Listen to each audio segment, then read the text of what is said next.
नमस्कार, मैं हूं प्रवीण डोडियार और आप देख रहे हैं भारत की आवाज। आज मामा बालेश्वर दयाल की पुण्यतिथि है और वागड़ क्षेत्र में और स्पेशल बोला जाए तो राजस्थान और मध्य प्रदेश के जो आदिवासी इलाके हैं, यहाँ के लोग हैं हर साल झाबुआ बामणिया में जहाँ पर समाधि स्थल है वहाँ पर ये जाते हैं और भजन कीर्तन वगैरह करते हैं। लोग पैदल यात्रा भी करते हैं, बहुत सारे लोग बसों से जाते हैं, बहुत सारे लोग क्रूइजर भर कर जाते हैं। और हमने रास्ते में जैसा देखा कि ऊपर नीचे भी भरी हुई क्रूइजर जाती हुई भी हमने देखी है। और कुछ भक्तगण थे यहाँ पर, हमने बीच में घाटे में देखा यहाँ पर कि यहाँ पर भजन कीर्तन वगैरह भी कर रहे थे। और इधर थोड़ा बताने की कोशिश करना, इधर मामा बालेश्वर दयाल जी की मूर्ति वगैरह लगी है, तो यहाँ पर दर्शन करके फिर आगे निकल रहे थे। यहाँ पर भजन कीर्तन करने वाले महाराज जी हैं, इनसे हम बातचीत करेंगे। महाराज, क्या? कितने सालों से आप बामणिया जा रहे हैं? मैं तो सर बचपन से जा रहा हूँ। बचपन से, जब बचपन हुआ जब से मेरा पापा की 90 साल की उम्र होगी भक्ति करते करते, उधर ही बामन आश्रम में जाते हैं हम। अच्छा, हाँ, मतलब पूरी उम्र आपकी निकल गई? पूरी उम्र, हाँ मेरी तो इतनी होगी, मेरे पापा की 90 साल की हो गई है। तो वो भी हमारे उधर ही जा रहे हैं, बुजुर्ग जा रहे हैं, हम भी, हमारे उनके बच्चे सब हम उधर ही जा रहे हैं। मामा बालेश्वर दयाल के बारे में क्या जानते हैं आप? मामा बालेश्वर दयाल के बारे में हम तो इतना जानते हैं कि हमारे पापा जो वो शिक्षा लाए हमको दी है, वही शिक्षा हम आगे करेंगे। अच्छा, हाँ। मतलब क्या शिक्षा दी और कैसे विचार थे मामा बालेश्वर दयाल, और इधर आदिवासी इलाकों में क्या करना चाह रहे थे? वो तो सबको जगाने के लिए आए थे, सबको जगाया भी। हमने तो क्या बचपन में देखा था, लेकिन हमारे पापा ने उनके साथ भी घूमे हैं वो। ना, मतलब मेरा यूं कहना, क्या विचार थे, क्या सुधारना चाह रहे थे? सुधारना हमको, अपन को सबने उसको सुधारने के लिए अपने ये कपड़े भी उनकी वजह से अभी पहन रहे हैं। वो सब कपड़े हमको उन्होंने ही पहनाया है, नहीं तो लंगोट में घूमते थे अपने सब दादा डोकरे सब। हाँ, इतना सुधार हमने मामा बालेश्वर दयाल ने किया। वो उनकी 27वीं पुण्यतिथि हम मनाने जा रहे हैं बामनिया मामा जी के मेले में। उत्तर प्रदेश इटावा जिला छोड़ के मध्य प्रदेश के खासरोद गांव में आए और यहाँ के मामा जी ने देखा, यहाँ जो आदिवासी अंचल में जो लोग हैं जो अशिक्षित है और नशा से ग्रस्त है, मामा जी ने दो तीन प्रकार के पंथ चलाए। एक तो राजनीतिक पंथ, दूसरा भक्ति आंदोलन, और ये शिक्षा के लिए मामा जी ने काम किया। तो भक्ति के माध्यम से उन लोगों को जो नशे से ग्रस्त थे इस बिलांचल इलाके में, अधिकतर उन लोगों को नशे से मुक्त कराने का काम किया। और मामा जी ने अपने शिक्षा के माध्यम से उन लोगों को जागरूक किया और इस एरिया में ऐसी क्रांति लाने का काम मामा बालेश्वर दयाल ने किया। और मामा बालेश्वर दयाल ने जल जंगल जमीन की लड़ाई लड़ी। आज मामा उस वक्त जो अपने भविष्यवाणी करते थे कि बेटा पत्थर बिकेगा, मिट्टी बिकेगा, उस वक्त कोई नहीं मानता था। अरे मामा जी तो यही कर रहे हैं। आज इनके लिए यहाँ जो इस अंचल के जो लोग हैं सरसंघर्ष कर रहे हैं।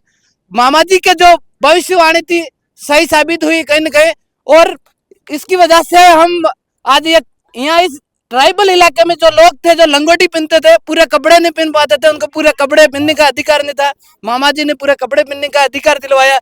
और मामा जी ने राजनीतिक में भी अपना वर्चस्व रखने के लिए लोगों को एक जन जागरण के माध्यम से भोपाल में उनके एमएलए बना के भेजे, जयपुर में भेजे, दिल्ली में पार्लियामेंट में संसद भवन में सांसद गए। और मामा जी ने कहा, बेटा तुम अब पढ़ गए हो, जाग गए हो, जागृत हो गए हो, अब तुम्हारी आवाज खुद उठाओ। ऐसे करके मामा जी ने सर कई प्रकार के संघर्ष किया। मामा जी ने, सुनिए, आदिवासी इलाकों में हर जगह मूर्तियां लगी भी हुई है ना? और क्यों पूजते हैं आदिवासी लोग हैं जो मामा बालेश्वर दयाल को? मामा बालेश्वर दयाल सर, मामा बालेश्वर दयाल के कर्म ही ऐसे हैं। मामा बालेश्वर दयाल एक इंसान थे, पर उनके कर्मों की वजह से मामा जी भगवान बन गए।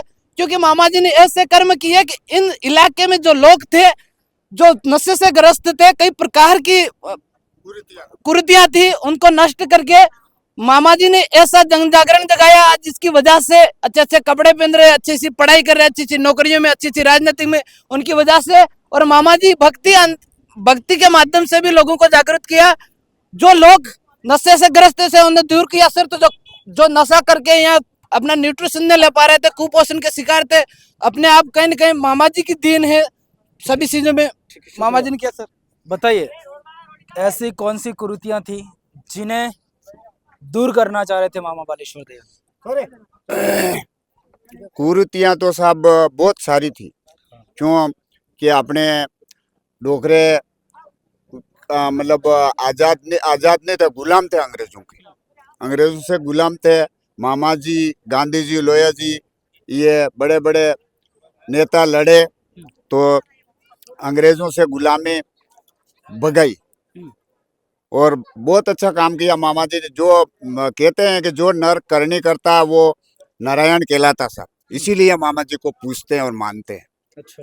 हाँ। नहीं, आदिवासी अंचल में कौन सी ऐसी कुरीतियां चल रही थी हाँ। जिनको दूर करना चाह रहे थे मामा कुरीतियां बालेश्वर? थी, ये सब बुरा रीति रिवाज साहब, ये क्या खान कहते थे वो, क्या कहते थे? उनको खान पीन गलत चल रहा था और ये कपड़े नहीं पहनने देते थे, लंगोटी पहन के फरते थे और जूते ये सब कुछ, माथे पे बाल भी सापा हापा नहीं बांधवा देता कौन? अंग्रेज लोग। ये वहाँ के गुलामी बहुत गुलाम थे, इसीलिए गुलामी से छुटकारा पाया और मामा जी ने बहुत अच्छा काम किया, इसीलिए मतलब पूछते भी हैं और आज का उनका गुणगान गाते हैं। और आज का उनका 27वीं पुण्यतिथि मनाने के लिए बड़ा मेला लग रहा है। कितने सालों से जा रहे हैं आप? वहाँ पर तो हम तो जा रहे साहब, कम से कम वो जिंदे थे, कम से कम 35 साल हो गए मैं जा रहा हूँ। 35 साल हो गए? 35 साल हो गए मैं जा रहा कैसा- हूँ। मेरे कैसा? 60 साल की उम्र है साहब। 60 साल की उम्र? हाँ, 62 आधी की, उम्र सन मतलब 62। वहाँ जाते जाते हो गई आपकी? हाँ, सन 62 का जन्म है मेरा। अच्छा। हाँ, तो वहाँ जाते तो कैसा लगता है आपको? बहुत अच्छा लगता है साहब, बहुत अच्छा लगता बहुत अच्छा लगता है। है? वहाँ कितने लोग आते हैं वहाँ पर? बहुत सारे लोग आते हैं। अब तो मतलब करोड़ों में आ जाते सब। अच्छा। इतने मतलब पहले तो अब हजारों में गिनती थी, पर अब तो लाखों पे लोग हो जाते। अच्छा, लाखों में लोग आते हैं। ये सभी मामा बालेश्वर दयाल के भक्त थे जिन्होंने अपने अपने विचार हैं जो व्यक्त किए हैं, और इनके विचारों पर आप क्या सोचते हैं कमेंट करके अपनी राय जरूर दें।